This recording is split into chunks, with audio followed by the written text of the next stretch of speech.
नमस्कार दर्शक बंधु आपण माने राजयोग सीरियल देखा पाइबे जे वरुण जड़े इन्वेस्टर को खोजिकी पाइथिबे आ से घर को तांकू डकैथिबे आ से इन्वेस्टर घर को आसीबे आ वरुण आ शीत से माने तांको सहित कथा हेबे आ तांको खाइबा आ पीबा पई मध्य देबे जते बेले से माने तांको सहित कथा हेबे शीत कहबे कि जदी ए प्रोजेक्ट थरे हमर हे जिवो त आ ए प्रोजेक्ट चलीबनी पूरा पूरी दौड़िबो एमिति सुनला परे से इन्वेस्टर जण कहबे कि हां किंतु काई मु तुमको तुम बापा को तो ये देखुनी कि आयन को भी देखुनी तामने मो अनुमान ठीक तुम दी जन ही यही प्रोजेक्ट को लीड करुछ हेले मु तुम दी जन को भरोसा करके एते टंका लगे परिबेनी काहेकि ना जहाले भी 50 कोटी टंका इन्वेस्ट करिया को पड़िबो आउ तमे तो दुई जन नुआ लोक मु तुमको भरोसा करके एते टंका लगे परिबे नहीं काहेकि ना मु आगरो देखि जे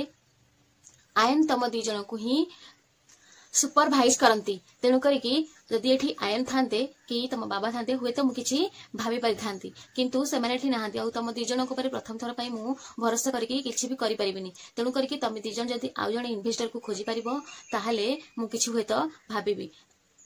से छोटा इन्वेस्टर हेले भी हबो चलिबो मु ग्यारंटी सहित कहूची जे मु तम सहित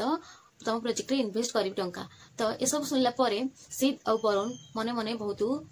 व्यस्त हो पड़े आउ से माने मने मने भाबे कि आयन जोठी भी हेले समस्त आयन के खोजछंती एमिति भाबे तापर से इन्वेस्ट सेठू चले जेबे। हां दर्शक बंधु आपण मन को कोन लागुची शीत आ वरुण को नुआ इन्वेस्टर खोज परिबे ना से आयन कर सहायता नेबे आपण मन को चाहा लागुची से कथा हमको कमेंट